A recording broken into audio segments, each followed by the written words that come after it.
అక్కడ ఆంజనేయ స్వామి విగ్రహం నుంచి రక్తం కారుతుంది. ఎందుకో తెలుసా? భారతదేశంలో దేవాలయాలకు కొదువ లేదు. అయితే విశిష్టమైన దేవాలయాలు వేళ్లపై లెక్కబెట్టవచ్చు. ఇటువంటి కోవకు చెందినదే కడప జిల్లా గండిలోని వీరాంజనేయ స్వామి దేవాలయం. ఇక్కడ అదృశ్య రూపంలో ఉండే బంగారు తోరణం మహనీయులకు మాత్రమే కనిపిస్తుంది. అంతేకాకుండా ఇక్కడ సజీవమైన హనుమాన్ మూర్తిని దర్శించుకోవచ్చు. ఇక్కడ స్వామివారి ఒక పాదానికి చిటికెన వేలు ఉండదు. ఆ చిటికెన వేలును చెక్కేందుకు ఎవరు ప్రయత్నించినా స్వామివారి విగ్రహం నుంచి రక్తం వస్తుంది. అందుకే ఇక్కడ మూర్తిని సజీవ ఆంజనేయ స్వామి మూర్తిగా పేర్కొంటారు. అంజనీ పుత్రుడైన హనుమంతుడిని ఐశ్వర్యకారకుడిగా భావిస్తారు. ఆయన ఉన్న చోట లక్ష్మి కూడా కొలువై ఉంటుందని హిందువులు అనాదిగా నమ్ముతున్నారు. అందువల్లే ఆయన్ను నిత్య పూజిస్తారు. ముఖ్యంగా శ్రావణ శనివారాల్లో ఆయనకు పూజలు చేయడం వల్ల ఇంట్లో ఐశ్వర్యం తాండవిస్తుందని నమ్ముతారు. అందుకు ప్రత్యేకంగా ఆంజనేయ క్షేత్రాల్లో శ్రావణమాస ఉత్సవాలు బాగా జరుగుతాయి.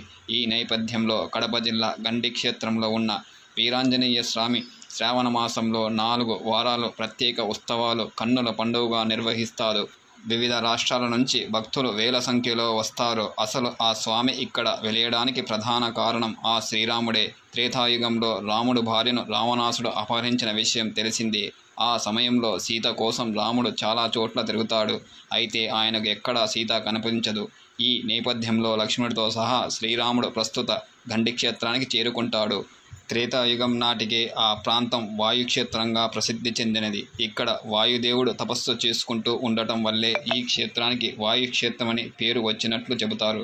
ఇదిలా ఉండగా గండి క్షేత్రానికి చేరుకునే శ్రీరాముడిని తన ఆతిథ్యాన్ని స్వీకరించాల్సిందిగా వాయుదేవుడు కోరుతాడు. అయితే వాయుదేవుని అభ్యర్థనను శ్రీరాముడు సున్నితంగా తిరస్కరిస్తాడు. అయితే తాను ప్రస్తుతం సీతాన్వేషణలో ఉన్నానని, ఎట్టి పరిస్థితుల్లోనూ సమయాన్ని వృధా పోనివ్వనని శ్రీరాముడు వాయుదేవునికి చెబుతాడు. సీత దొరికిన తర్వాత తప్పకుండా ఇక్కడికి మరలా వచ్చి నీ ఆతిథ్యాన్ని స్వీకరిస్తానని చెబుతాడు. అనుకున్నట్లుగానే సీతను లంకలో రావణుడు ఉంచాడని శ్రీరాముడు తెలుసుకుంటాడు. రామరావణ యుద్ధంలో వాయుదేవుని తోడ్పాటుతో శ్రీరాముడు రావణుడిని వధిస్తాడు. అటుపై అయోధ్యకు బయలుదేరుతాడు. దీంతో వాయుదేవుడు సీతారామ లక్ష్మణులు స్వాగతం ఏర్పాటు చేస్తాడు.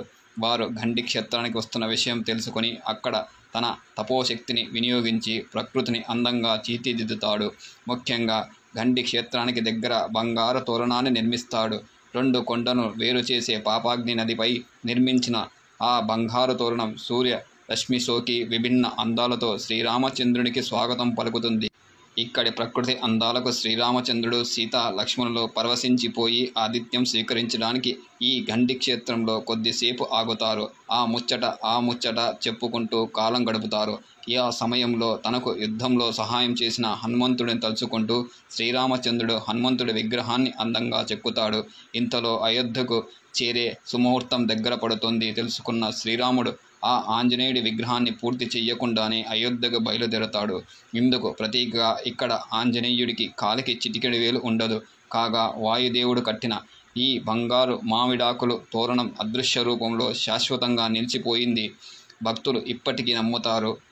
మహనీయులకు జీవిత చరమాంకంలో ఈ తోరణం లభిస్తుంది.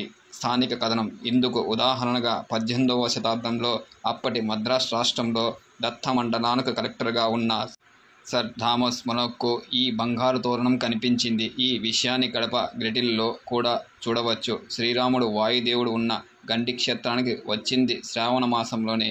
అందుకే ఇక్కడ శ్రావణ మాసంలో ప్రత్యేక పూజలు చేస్తారు.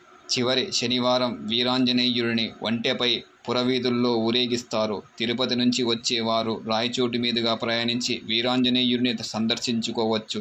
ఇక కడప జిల్లా శాకాయపేట మండలంలోని గండి క్షేత్రం ఉంది. జిల్లా కేంద్రం నుంచి పులివెందుల వెళ్లే బస్సులో వెంపల్లి చేరుకుని అక్కడి నుంచి గండి చేరుకోవచ్చు. ఇందుకు నిత్యం ప్రభుత్వ ప్రైవేట్ బస్సులతో పాటు ఆటోలు, జీపులు అందుబాటులో ఉన్నాయి. జై శ్రీరామ్.